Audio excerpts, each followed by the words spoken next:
Hi guys, and welcome to Get Ready With Me to Go Absolutely Nowhere but Looking Like a Doll. I wanted to talk about self-love. I have an unpopular opinion about how to go about creating self-love if you are kind of lost with that part, if you're not able to love yourself the way that you'd want to. My theory is, and what I've applied to my life, is that you can't force yourself to love yourself.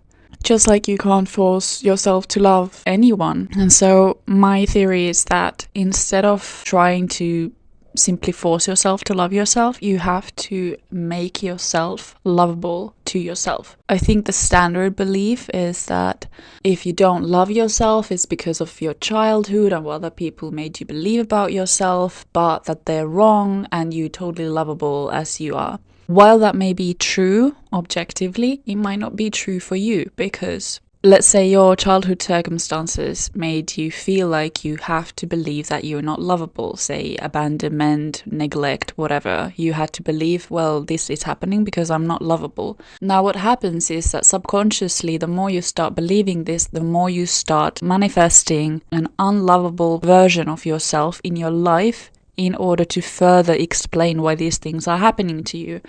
Let's say you suspect at an early age that it has to do with your looks. I'm being treated unlovingly because of my looks. That is the explanation you create for yourself. Then the only way to further establish this reality is to make yourself look unlovable to you, so that you would have an easier time to believe this explanation that you created for yourself and for your circumstances.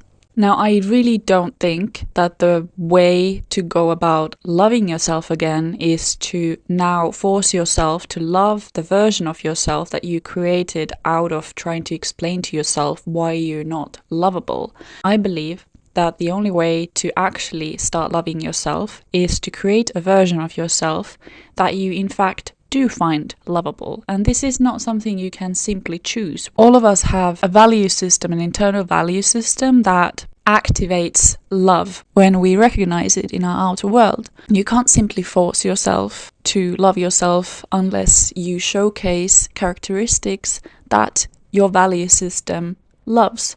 So first of all, you have to make yourself likable to yourself. Have you ever loved someone that you don't like? You might have subconsciously because they're familiar to you, but that's not actually love, that's simply attachment. But actually loving someone, you have to first like them as a person. You have to appreciate their values, their characteristics as a person for you to be able to like them, and then after a while actually fall in love with them. And you can like a lot of people, but you might not fall in love with them unless they tick a lot of your value boxes. For the sake of being concrete, let's say your looks. You might hate the way you look because you know that you don't actually look like that. You have simply grown to look like that because that is the self-image people that have mirrored back to you that you're not lovable have posed on you, and thus you have started to create that way of looking in order to fit in that box that has been presented for you.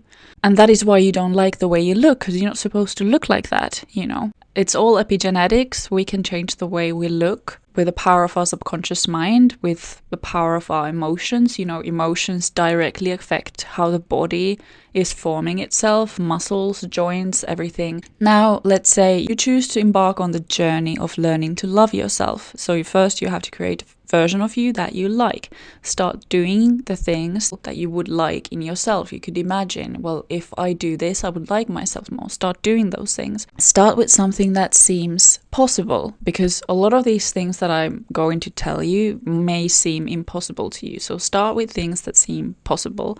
And after that, you start kind of widening your horizon, like what else is possible? What else can I change? You can start experimenting. But it all comes down to you believing that you are able to change almost everything about yourself, because it's all simply based on beliefs about yourself that you have created for yourself in order to explain to yourself why you're unlovable.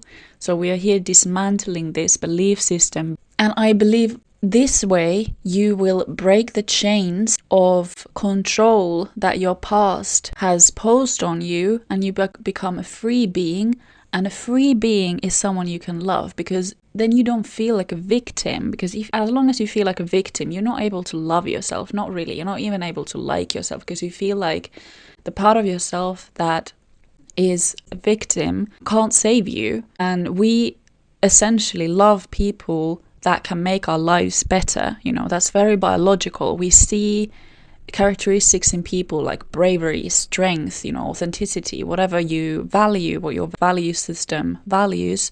We fall in love with those people because we can see how they would make our lives better. So become a person that can make your life infinitely better. Believe that you're limitless. You can create yourself over and over and over. You can always understand new things about yourself that you don't love, that you don't want to be. You don't have to be those things. You can always recreate yourself. And that, I believe, is how you truly build love towards yourself. Hope that helps. I know it's going to trigger a lot of people, but I wanted to explain how I've been going about self-love, and it's really, really worked for me. I feel limitless. Sometimes I dip when I need to face another part of myself that feels like a victim, and then we proceed. I really believe that that is a process of shaking off the shackles, as it were. Thanks for sticking through. Bye.